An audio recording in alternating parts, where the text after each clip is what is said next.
have in this world is my balls and my word. And I don't break them for no. Do you understand?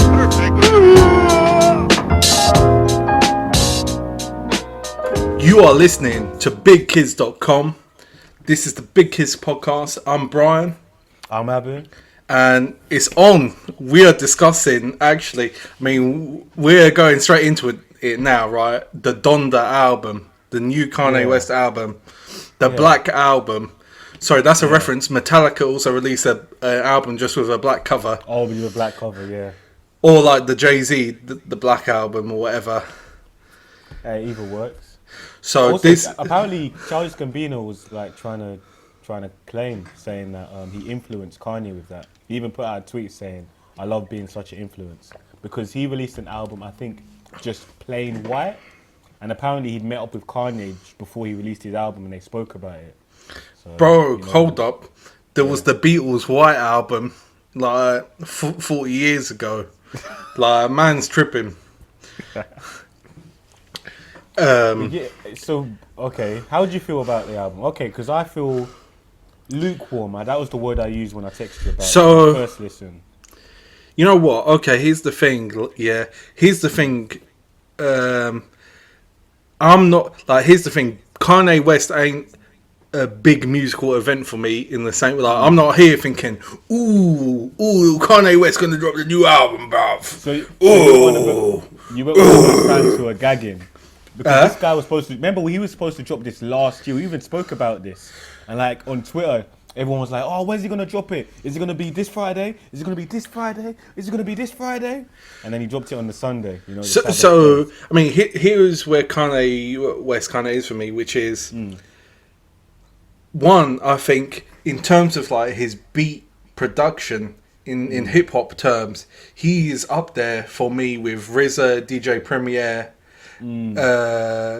as like Pete Rock as one of the top hip hop producers of all time.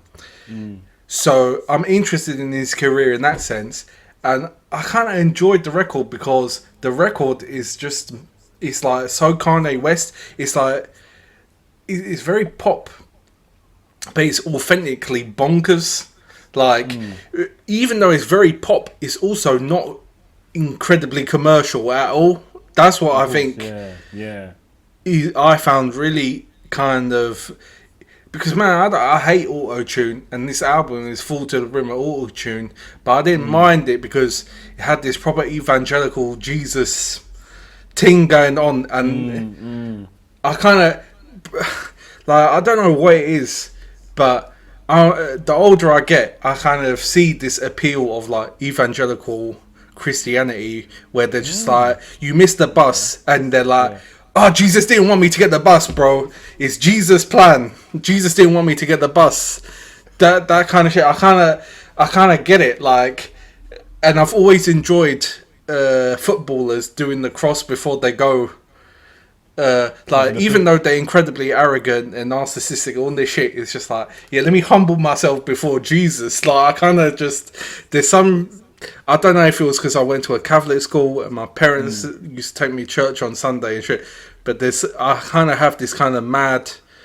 What I mean is the fact that this billionaire dude, Kanye, who's obviously having some struggles and shit, he gets very drawn into it. Definitely. What did you think of... There was one track called Donda Chant where he just said his mother's name like a lot, I think over 25 times, and that was the whole track for like a whole minute. So that's what people were so divisive about. Like, it's exactly what you said. It's not a mainstream album. It's not made for listening to. As a matter of fact, I feel like it's an album that's meant to be played. Because if you think about it, before this release, he was doing stadium tours, and he was like doing this whole cathedral, like extravagant, dramatic, play in front of everyone while the album was playing. And I think that's what he envisioned in his head. I don't think listening through your headphones actually justifies what he tries to convey. I mean, here's the thing, like, in actual fact, the way the beats are kind of done are very straightforward for Kanye West, right? Like, they're not his elaborate beats that he used to make and shit. Like, it was kind of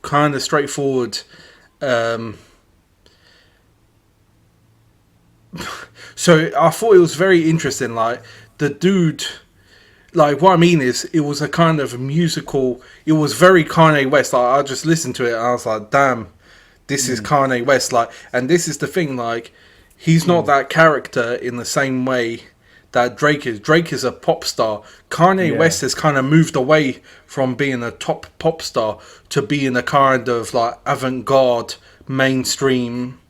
Like avant-garde, still avant-garde, but still also mainstream, but kind of like a bit of a wild one, like a bit kooky and like, you know. Yeah, because there were some tracks on there where I was like, yeah, this is experimental sound. Like, it wasn't trap music, but it was like a bit of like instrumental mixed with, I don't know, a bit of rock in there, you know. And this is, and the thing is, because there were a lot of tracks to listen to, because when I first messaged you about listening to, I was a bit, I don't know, because that was only the first part, because there's 27 tracks. But when you get towards the later tracks, it's like you hear people like J Electronica. I didn't expect him to be around. Yeah, that is And a good like, tune. Yeah, and then like the lyrical wordplay, like what he's getting to, it's not merely because you could easily stereotype hip hop music to be about guns, money, drugs, bitches, all of that, right? And I think he steered clear of that. I think it was more of a message about what he saw, what was important to himself. And I think, for example, there was a tune called "Off the Grid," trap song, because he had I think he had like Playboy Carti on it. But when it reached to his like, I don't want to say monologue, but his verse, he was talking more about how he's changed as a person. I think it does go hand in hand with his, obviously, him finding God in a sense. And he did release that gospel album like 2 years prior to that. I think, yeah, Jesus is King. So yeah, he hasn't steered too far away from that. But yeah, it's interesting. It's got a lot of hate online from what I'm seeing. People saying it's not compared to, because funny enough, Drake dropped his album today, funny enough. And you know what's crazy? On Twitter, literally I woke up at like 8 o'clock. I looked on Twitter, obviously, to see that his album's trending, yeah? People already lapping up saying, oh, this is the greatest album of all time. He shits on Kanye. Kanye should have just stayed in bed. I'm like, it's not about that, man. Like, jeez. Yeah, you know? no. And I think that's what people don't like Drake so about. Whatever he puts out is just hits, which isn't necessarily... He could put out trash music, but everybody would lap that shit up, though. No, but the same kind of with Kanye, but I think the difference is that now the audience, like Kanye, like think about it, Kanye is putting out, and he has already put out for a while, these kind of conceptual like concept albums, like records and shit, like the life of Pablo, like you know, this kind of fight of good and evil and shit. Like he that's what I mean, like that's what kind of interests me, because he started with like a kind of like conscious hip hop, and fair enough, whatever, first two records. Then he went pop with Graduation, was it? And then because it had Stronger, it had wait, but is that the second album? No, that's the third album, because it's okay, yeah. Because Late Graduation was in between that. Late Registration, was 2006. Oh, okay, and Graduation was like 2008. I could be getting this wrong. So I remember Graduation, the third one with Pop. Yeah, the one where he kind of destroyed 50 Cent and had the Good Life tune with the Good Life, the Good Life tune. Yeah, that's a big tune. Yeah. Nah, wait till I get my money right. yeah, that's a hard tune as well. No, so like for me, I'm not like, do you know what I mean? Like I'm not latched on, like I'm not awaiting it in that tense. So when it came out, for me it was like interesting, because it's like it was very self-reflective, it was honest, and the dude is kind of working on a basis where he can kind of do whatever he wants because it's still gonna sell. So that's why I like it, because even though it's very pop, it's very uncompromised. It's like I feel like he just did exactly what he wanted for it, and I kind of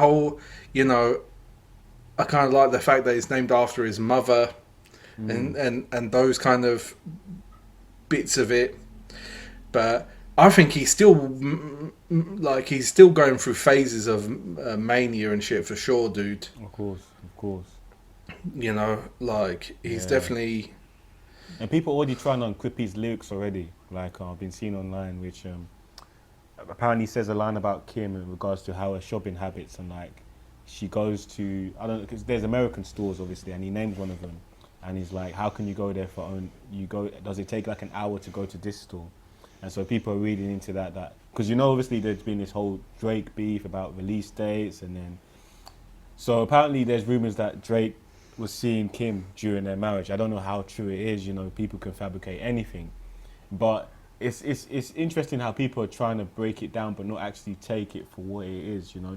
It's because this So like, let me just ask you because I watched the videos and here's the one fact,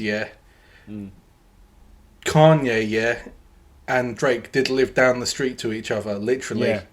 Yeah. So let me ask you, do you think Kim went there? Because Drake would have gone there. I wouldn't see it. I can imagine Kim and Drake being in the same room. But I don't know if alone. That's another whole. Yeah. So my feelings are kind of like this. I think Kim would have gone for it. I think the reality is that Kim put it on the plate. Oh, for real? That's my opinion, yeah. And obviously, I think Drake actually is a bit of a good guy and wouldn't have done that. Yeah, he does come across as that. If you know what I'm saying, even though he was kicking off with Chris Brown and Rihanna and all that business. So I feel like he wouldn't have done that. But I think that it doesn't matter. I think just the fact that Kim was in a position to lay it on the plate for Drake somehow means that Kanye was unhappy about it. But at the same time, supposedly on the lyrics or whatever of this record, Kanye saying he was shagging about after the 2 kids and shit. So, you know. Hey, mate, if I was him, I'd probably do the same, mate. Yeah, but what about Kim? Because Kim, you already know her moves, innit? He's been with her how many years now? Over 5 years, bro. She's all. And the thing is, maybe sometimes he wants to refer to natural. You know, sometimes you want to be grabbing natural arse rather than silicone and all that shit. But what I'm saying is, Kim has got money herself. It's not just it's like empire building. Do you get what I mean? It's not like trophy wife kind of shit. Like what I'm saying is, like it's a kind of like a Beyonce thing, because we all seen Jay-Z get smacked up in the elevator in Paris by Beyonce's sister. Yeah, true. And I was like, what's that about? And obviously, maybe the other Kardashians have maybe tried it on Kanye. He's not having it. He says, "By the Lord of Jesus, protect me against these Kardashians." No, I don't think so. To be fair, because Kanye's already old man to half of them, like grandpa. No, he's not older than what's the mum's name? Kris Jenner. No, not. Oh, that's the. Yeah, anyway, she seems like a devilish woman. Do you man? She turned her husband into a woman, mate. They're like, come on. I think she couldn't deal with flipping Kanye. Who the fuck knows? But no. So the Donda album, man, I did enjoy it actually. That's it's kind of kooky and stuff. But I understand if you're a Kanye West fan, I understand it would be hard not to be disappointed with that record. If you identified in that kind of way, for me, I'm just kind of like a more interested bystander. Do you know what I mean? But I think artists evolve, man, because for the Blueprint is different to what was the last album Jay-Z released? The one talking about building, like buying property and shit. Wasn't it 916 or something? Yeah, that's it. Yeah, that actually, that record is one of his best, in my opinion. At least beat wise. Yeah, artists evolve, man. And I think that's.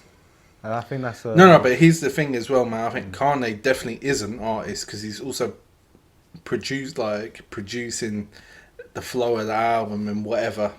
Yeah, definitely. But so, what is your lowdown on that record like?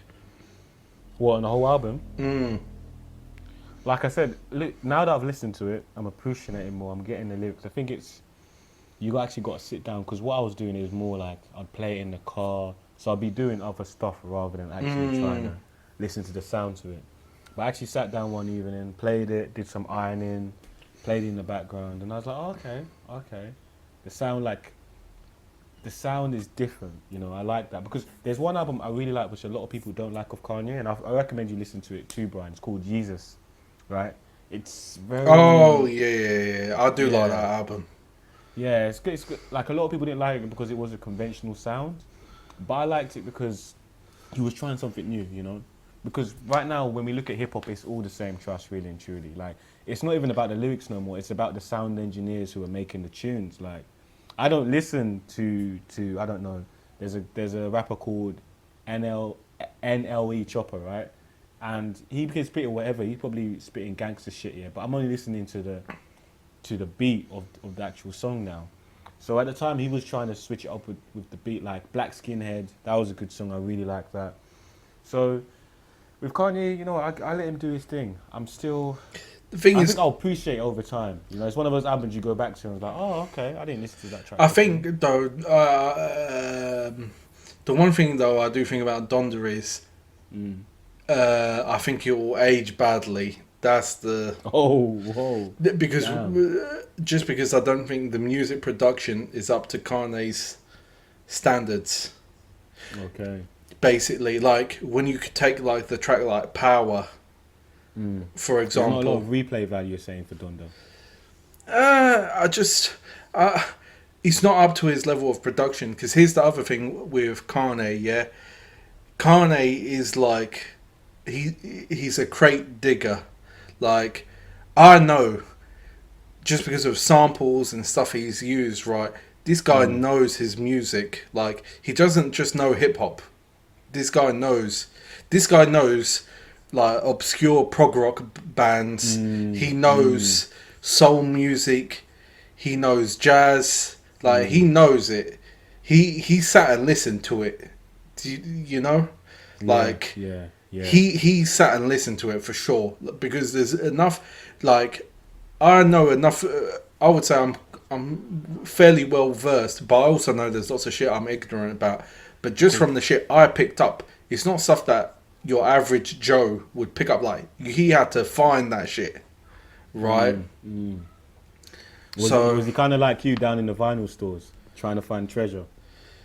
Yeah, I definitely believe so. Like, he sat and listened to stuff to find it for sure, you know. But that's what I mean. For me, he's like a top hip hop producer, like one of the best at all time. Like there's a few tracks he did for the game, just like production credits, fucking great tunes. Like, so now that he's released this, the only person left is Kendrick Lamar. He's been teasing of recent that he's going to release an album. Would you wait on that? To be honest, the one I was most waiting for, or I am now waiting for, is the next J. Cole one. Okay. Oh, but he just released. No, yeah. But what I mean is that, like, for example, I'm awaiting that. Jay Electronica, I just got bored of waiting. You know. But I want to move this on. I won some money this morning. I checked my email and my government bonds came in, and I won 25 quid, which is not a lot of money. But still like, yeah. But let me put it this way, I ain't ever won 25 quid on the lottery, right? And the interest rate element of it is a lot better. Having that money in bonds, I would have never have got 25 quid interest back. So it's kind of like I'm already beating the system because it's quite a lot of return. Wait, so how long did you have these bonds for? A few months now. Okay. Oh crap! From a few months of like literally just putting your money down. Yeah, but the thing is, it's like luck. So at the moment, my luck is above average. So luck. I don't. What is luck? Opportunity versus preparation. You saw the opportunity to put your money down. You had the money to put down in preparation, and bang. That's your it's just luck, innit? It's not. It is what it is. I could have made more money if I put it in stocks and shares, right? But there's differences. I can lose money then. Here, my money is secured by the government, right, and accessible at any moment. So, like in case of emergency or whatever. So that was. But I thought I was going to mention that to you, innit? Wait, so what would you spend the 25 quid on? Just add it to the bank? I've just left it. I've just left it there, and I'm leaving it to grow because, you know, what am I going to actually do with the 25 quid? But this is the other thing, man. Because you messaged me the other day saying, "Oh, Bitcoin's gone up." It's only gone up by a few thousand, right? But Bitcoin... No, but compared to how it was in June at 25k, it's gone up by, 8k at least. I don't know. Was it 25? I thought it was like 30, or I thought it was around like 32. No, it dropped to 25. That's why everyone was panicking. Oh, okay. No, this is the thing. I just think there's too much money and too many people still to join the Bitcoin thing, right? Bitcoin is not going to die. Bitcoin is at least a few decades away from dying, in my opinion. And here's the other thing, right? As the world develops, more and more people will grow into the digital realm. You know, right now, the largest population, the baby boomers, the people after the Second World War, they don't really know. They don't touch crypto. Yeah. Right? They don't touch crypto. There's like whole billions of people who don't really touch it. Yeah. And the world's population is still growing, right? Yeah, entirely, man. So I still think crypto has a way to go. And I still think at a minimum it's still got a few decades to go, you know? Because, bruv, I put in a tenner on that Ethereum. It's hovering just under 40 quid again. Right? But I've just decided that's it. You know what? Let me just leave it. I'm just going to leave it and not touch it. And it will grow. Like, literally, money for nothing. You know what, Brian? You were right from the beginning. I should have trusted you from the get. Because we've been speaking about crypto since, I'd say, February, March time? Early this year, right? And literally, it is literally a long game. It is the long game. Because I took some money out when it was crashing. I'm not going to lie. I got, you know, I panicked a little bit. But had I left that now, the money would have been bounced back to exactly, if not more. Okay, not as quite as high as it used to be, because I think Bitcoin had reached 40k at one point. So, but right now it's at 36,000. So it's like, yo, this is, and that's the thing. I don't think society now, it is all about instant gratification. Everything is there's so many quick money schemes that we all get drawn in rather than understanding. The most valuable things take time with anything, bro. Like you were telling me about the Vanguard shit. Like you were talking like 50 years from now. People don't think like that, bro. People don't think like that. But here's the thing: you think people don't think like that, but yeah, because of my working with doctors, people do think like that because they go to medical school for 5 years. So essentially, the rich think like that. Well, because the normal layman basically wouldn't be thinking like that. They'll be thinking, oh shit, I've made £200. Let me buy it on some designer shit. Or let me get a car on lease at least. You know, that's short-term thinking, I believe. Whereas these rich people, bro, they're thinking it's also a priority, but just watching like these kind of videos, like like financial freedom and all this shit, right? Yeah. So think about this. This is the simplest way to think about it, right? Let me see. Okay, let's say Nasdaq, right? Stock exchange, average growth. Yeah. Last 50 years. Okay. Right. Oh, I've got to accept some cookies, whatever. Okay. I actually go out of my way to reject them, you know. But then again, sometimes you're like, oh, for fuck's sake, I'll just accept all of them. Take all my information. Okay, Well, you look. think if I'm gonna get pimped out, I'd rather be pimped out by like a Google or Amazon rather than some random website. So this is the one that people always say, right? The stock market is the S&P 500. So this is even confusing, right? But this is the way I've just looked at it, right? Because it's kind of funny because all of this shit is also Marxism and kind of Marx's fault. Not necessarily Marx's fault, sorry, but this is also broken down in Marx, which is capital begets more capital. That's a simple fact. Now, so look at it. So let's say How's that Marx? I thought Marx is more leaning towards a totalitarian kind of point of view rather than the masses, rather than. So that's beyond Marx. That's like Leninism Okay. and Stalinism. But Marx also produced like just a breakdown of economic theory, right? So let's say, for example, if the S&P 500, which is the index fund, which is the 500 biggest companies Yep. in the US. Now think about this. Warren Buffett is one of the few like investors to ever beat the market. Now let's say the market grows at around 6 to 8% every year. Okay, so this the index fund of the S&P 500 is basically like a financial product, because what it does is it splits your investments based on the S&P 500 criteria, right? Yeah. But essentially you're just buying stocks and shares.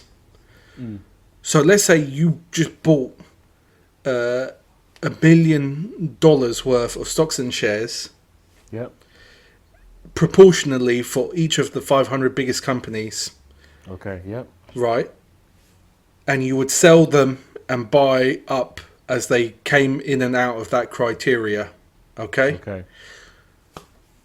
You just make money. You just make money because the market always grows. The population grows.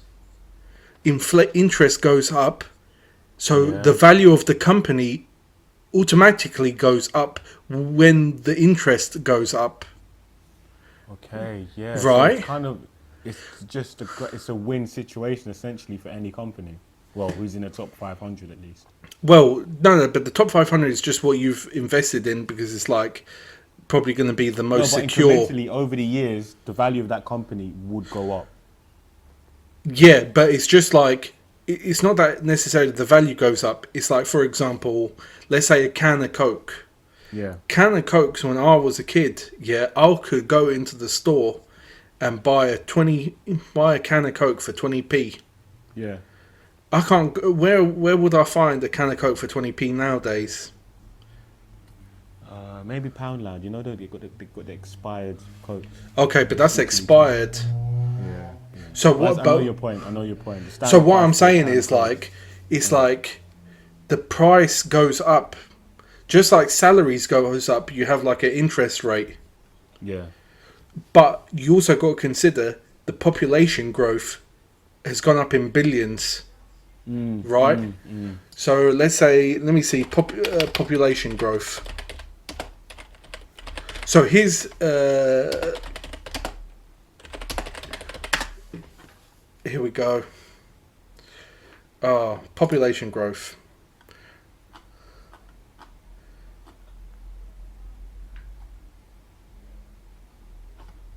For some reason, they're saying the world population is going to drop. Oh no, no. Yeah, that could be a potential. Because think about it, the random flooding in different places like Bangladesh, Germany, like America right now with the hurricane situation. So yeah, maybe Mother Nature's trying to. Okay, default to a here we certain go. number.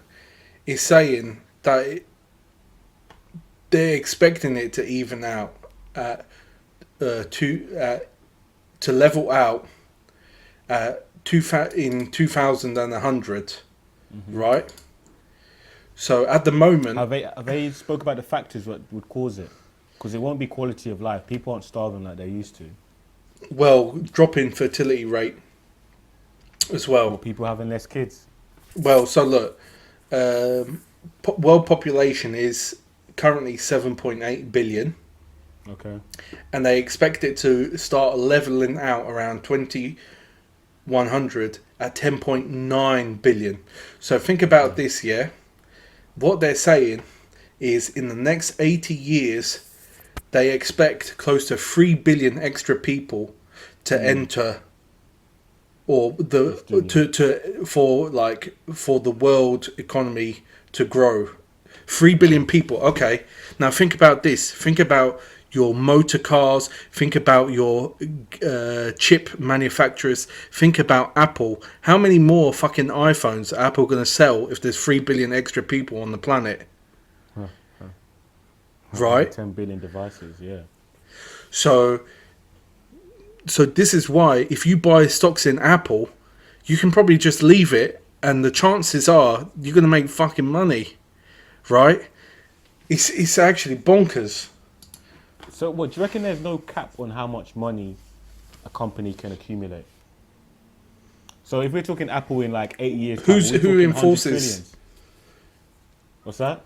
Who puts a cap on how much they can have? So, jeez, I guess that's the aim of capitalism, eh? So Apple could be worth 100 trillion in 8 years potentially. Well, I don't know the figures, but what I mean is, let's say you could expect the stock market will just continually grow, just because one, there's more people, so these companies will make more money or be worth more. So that's what I'm saying. Like, so the S&P they averaged out the earnings, right? So look, in 50 years from 1971. The return after adjustment for inflation is 6.8%. Okay, so think about this, right? If you have £1 million, right? If you have £1 million invested in the S&P 500, your average yearly return would be £68,000. Okay, no, that's money. That's like. Okay, that's 1 year. So think about this. Think about if you compound it, right? Is it even worth having the insecurity of a house if you have £5 million invested, or would you just live off the money you earn? Okay, no, of course, I'm saying that it would make financial sense just for your security to buy a house in case there is a market crash or whatever if you've got £5 million. But what I'm kind of saying is, £1 million, bro, there's people are buying normal houses for £500,000 now these days. Yeah. So think about it. You start seeing why capital begets more capital. It's really difficult. The more money you make, it's more difficult to lose it. Okay. Interesting. Because you really got to be pretty retarded. Frank, like you need to be not very knowledgeable in terms of finance if you are incredibly wealthy. Who go bankrupt. Yeah, but footballers aren't incredibly. What financial background have they got? I'm talking like people who went private school. Okay.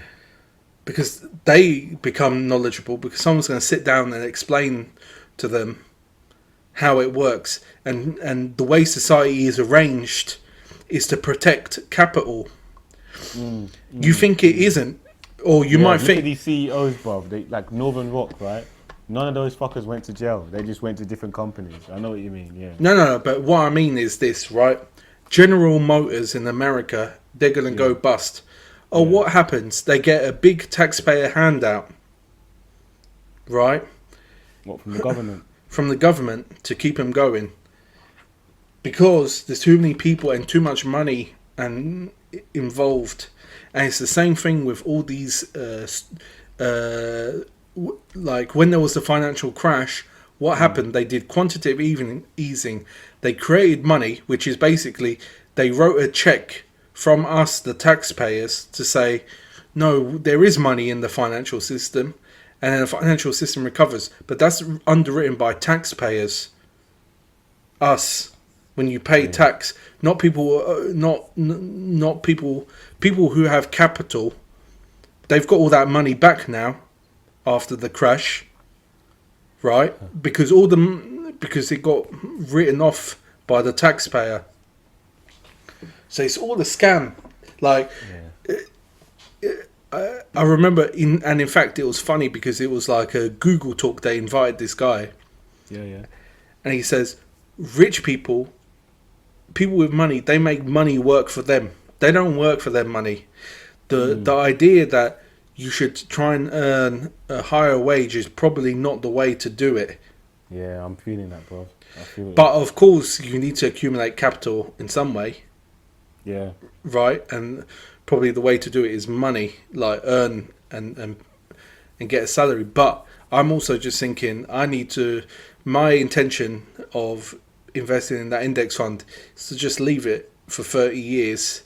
Because in 30 years, if I can have enough of a nest egg to retire a few years early, then that's an incredible win for me. When I'm looking, you got a few years on me, yeah? By the time we're coming to retire, our pension age is already 67. Yeah. 67, okay?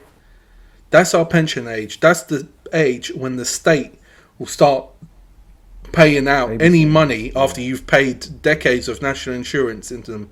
67, okay? By the time we are even close to 50, you'll already be 70, okay? Yeah, trust. I know people, once they get around their 60s, they're fucking knackered, mate. You don't want to carry on working into your 70s. It's bullshit. You want to be able to hit 55 and go part-time. 100%. Yeah, that's actually right. Yeah. So, but the government doesn't want you to do that because they need people working. But at the moment, who fucking votes? The people who vote are all the elderly. Yeah. You know, so it's tricky, man. But I've already seen like house prices. You've seen in the UK, just this last year, it's been 10%. Bro, if you were looking to buy a house at the beginning of last year in 2020, right, for 200, you can't buy that house anymore. It's worth 220. You can't even save up at the same rate of acceleration as the money. And you think it's going to get better. It ain't going to get better. It's going to get worse. I'll tell you immediately. The housing situation in the UK is going to get worse. There's less people to build the houses, for a start. The the quality of housing stock is getting worse. Yeah. Every new build is fucking rubbish and basically falling apart, almost from the point you move in. And then you got the climate crisis, which is going to flood out bare houses all over the land. Yeah. So, trust me, this shit is going to get worse, and it's going to get worse, and it's going to get worse. And you mean it's going to get more expensive? That's what more expensive. It's going to just get, but what I mean is it's going to get real bad. That's what I mean. And really, look at this flat shit. It's a crisis. It's a crisis. Government helping people to buy flats. Help to buy. Yeah. Bro, people were getting help to buy flats on shared ownership flats. So they don't even own the full fucking flat. And they're still getting government help. And then it turns out the flat is fucking worthless and they got to pay the government back. Yeah. As well as all the extra costs. Man, you know what? Like, it's a bit fucked up. And I don't know if you've seen this funding social care. They're thinking, we want to put the tax on national insurance. So what's going to happen? Bro, the tax on national insurance is a tax on working people, right? Not the retired. So you got all this money, all this capital, all this housing stock and property in an elderly generation, and they're not going to pay for their housing stock. How the fuck does that work? That's what they're, and trust me, that's what they're thinking of doing, yeah? They're thinking of putting it on the working person. It's a fucking joke, bro. Because, you know what, and funny enough, I was listening to the Spectator podcast earlier, yeah? And the dude from the Spectator was saying this. Think about it. They're saying they're going to say, oh, you won't have to spend more than 60 grand on your social care. So what? You're going to have people with multi-million pound houses and they don't have to sell their house or pay their care. That just gets totally inherited. Yeah, that's a fuckery, man. Like, yeah. It's a fuckery. Like... So working people without houses, who can't afford houses, has to pay for the care of someone who has got a house worth... And okay, don't get me wrong, I also see the other side of the argument of it, which is they've already paid tax on all that money to buy that house. So why should they be taxed again? And why should people who haven't made the effort to buy their own house, etc., get it all for free? So I understand that argument as well. But you know what it is, Brian, man? It's a race to the fucking top. That's what it's got to be. We spoke before, like, how society now is kind of like a race for the bottom, just for scraps, you know, looking at the next person.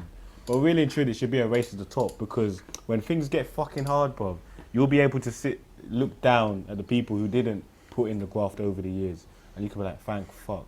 So yeah, early retirement is one of the things that I think I need to start taking seriously now. No, because, you know, like, life, you got one shot at this life, you know. And you need to think carefully, because trust me, there's lots of people, they're in their 50s, their 60s, they're broke. Do you know what I mean? And it ain't worth it. Because here's the thing, man, starts getting into your 50s, 60s, don't matter who you are, ill health will start to take you. So you don't know what's going to happen. So, I don't know, dude. But it's just like this whole like money... It's not even money, man, because it's not like I need to be wealthy or have like expensive dinners and whatever luxury. That would be nice, though. It would be nice, but what I realise is like money is also your time and freedom. You know, it's not just. Yeah, it's kind of like, for example, when I get home from the gym, right, I can have a takeaway. And that'll be so much convenient than having to actually get the meat out, fry it, and everything. I'm just putting it in the analogy, right? In regards to, if you have money, you could pay for that service of having quick food there and then, convenient, and you're free to do other shit. Whereas if you didn't have the money, you'd have to, I'd say work. People say cook. I could say you work for your food in a sense, having to clean up. I mean, there's options, right? You can have like cheap processed food. Yeah. Or you can try and cook. Yeah. Cooking is always cheaper, but it takes effort. Yeah, but not necessarily cheap processed food. If you have the money, you could buy out. Like you could. But food, but what I mean is, if you didn't have money, you either have to eat food which is probably detrimental to your health and well-being. Yeah, like plastic cheese or some shit like that. Yeah, plastic cheese. Although, you know, plastic cheese has got its place, isn't it? Like normally hardening around the arteries around your heart. That's normally where it goes, but still, do you know what I mean? Go you know. Yeah, give that heart a little exercise, you know, make it work a bit harder than usual, you know. Well, yeah, not too hard, man. But let you know, I mean, bigkiz.com. Yeah. You can like, comment, and subscribe. If you are feeling financial pressures, holler us up, and you know we can make that worse by providing. Bank account numbers and sort codes for you to send us money on, because that's how we roll. Do you have anything to add? I mean, now that you went down the scam route, I was going to give a positive vibe. You know, I was going to say health is wealth, but no, man. It's like, have you never? Do you remember the Simpsons episode? Yeah. Send $1 check to Happy Dude or whatever, and all your problems will be resolved. Oh yeah. Like, flipping now. We're moving like we're flipping Mr. Burns or some shit. Yeah, it's sad. Oh, Simpsons. Anyway, we could talk about that whole nother episode, man. But when's the last time you watched an episode of The Simpsons? They're still going on. Jeez. I'm watching old ones though at the minute. To be fair. Okay. But yeah, this has been Big Kiz. Love talking to you, Brian, man, as usual. Yeah, to be honest, I know we're going to talk for another half an hour after we stop recording now anyway. But still. Alright, peace.